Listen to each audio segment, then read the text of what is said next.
What's good, YouTube? 2 days ago, Dababy's first week sales were announced for his project Baby on Baby 2, and they were astonishingly low compared to his last album, Blame It on Baby, which was released over 2.5 years ago. In this video, I'm going to break down the things that led to Dababy's downfall and low album sales. First things first, Dababy is not as popular as he once was, and I'm actually going to show you proof of this based on Spotify's backend data. Now, on the screen, you'll see the total streams for Dababy every single day since 2019 when he started getting traction on his music. If you look at September of 2019 and April of 2020, you see huge spikes in the data. This shows the large amount of people searching for and checking out Dababy's music when he dropped Kirk and Blame It on Baby. When you see a huge spike up and down, this is only based on the user behavior of people searching for and tuning into the music the day of an album drop. This is not based on editorial playlisting, which is implied with Dababy getting blackballed. Just to give you another example of this, I'll actually show Drake's data on the screen. You can see every period of time that he dropped an album, there's a huge spike of people checking out the project. Then a big spike down as people get their fill, then a plateau as just the core fanbase who likes the music is left listening to it. Now, if we look back at Dababy, look all the way to the right, and you'll see what the graph looks like in September of 2022 when he dropped Baby on Baby 2. There's a very minimal spike on the first day of release. What this indicates is the amount of people who checked out the project is nowhere close to where it was with the previous projects. Now, the lack of people tuning into Dababy's project could be for 4 potential reasons. 1 is the lack of promotion, 2 is Dababy's music isn't hitting like it once was, 3 is poor brand representation over time, and 4 is that he is in fact blackballed. Let's start first with the lack of promotion. Now, Dababy did an absolutely terrible job promoting his latest project. On my Instagram, which you should follow me at RealizeItGetHipHop, I post nearly every single relevant artist that drops music. I essentially spend my life seeking this information to share with everyone who follows me so that they stay up to date and check out the music that they actually like.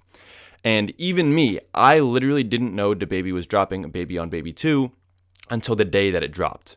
And this is not the label's fault. This isn't anyone on Dababy's team's fault. This is Dababy's fault only. Now, to be fair, Dababy did release a trailer the day before the project dropped, but there was no mention of the album until the last couple seconds of the video and no mention in the caption that the project was dropping.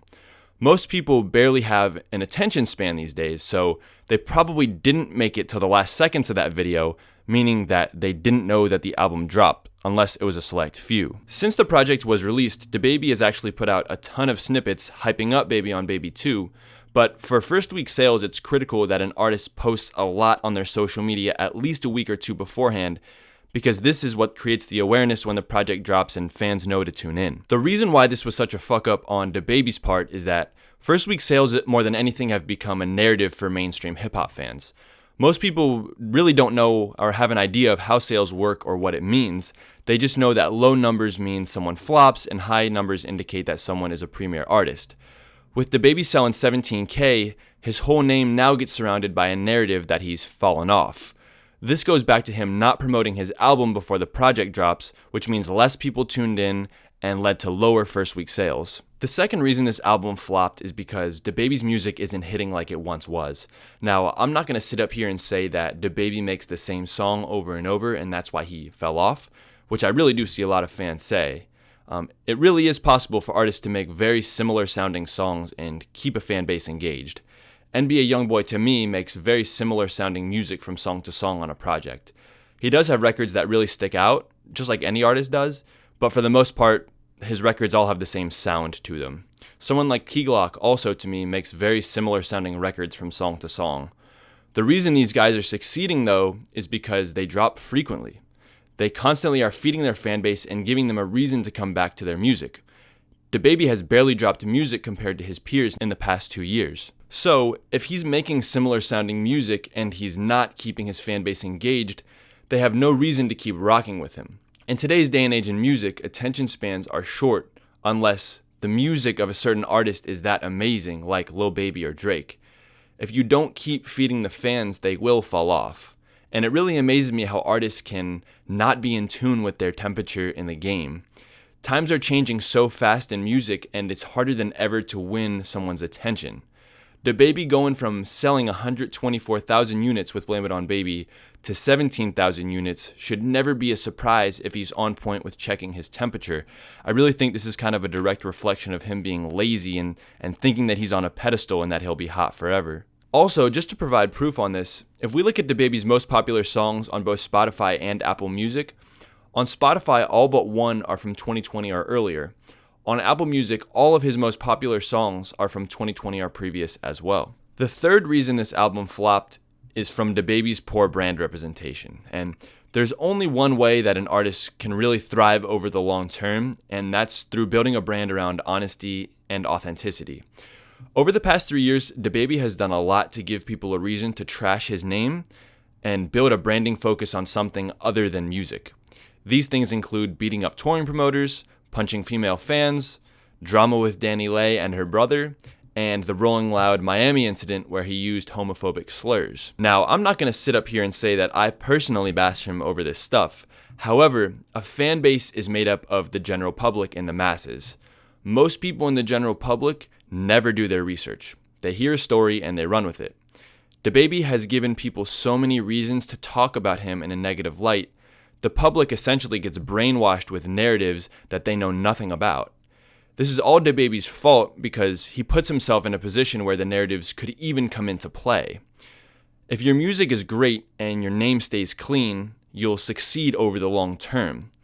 Dababy hasn't even dropped a project in 2.5 years and has been involved in all of this drama over time.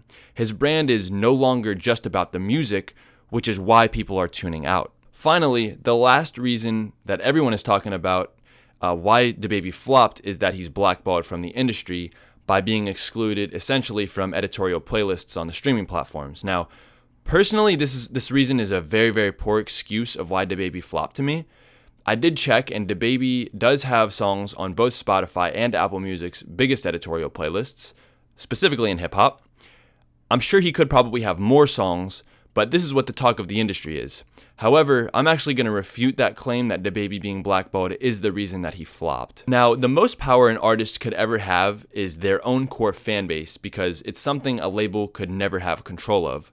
A core fan base is won by, number one, putting out great music, number two, putting out music consistently enough to keep fans engaged, and three, build a brand around authenticity that people can stay repping over the long term. If an artist has these, they never need industry support to continue to succeed. Look at NBA YoungBoy. He barely gets playlisted on Apple Music as well. However, when he releases a project, his fan base, which is massive, tunes in every single time. The industry could never blackball him even if they wanted to. This is the leverage that continues to make YoungBoy's stock rise, and the way that he gets around it is by continuously dropping music. And by continuously dropping music, YoungBoy has such an amazing fan base, the label barely has to put money into it and they profit from it. Therefore, YoungBoy could never get blackballed.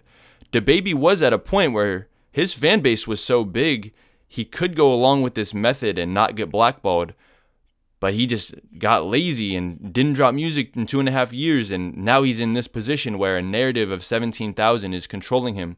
He put himself in a position to get blackballed. When any artist reaches the pinnacle of the rap game like Dababy did, you can either have one of two mindsets. The first is to be grateful for what you have and realize that it could be gone tomorrow, so you continue to push forward like you've never achieved success.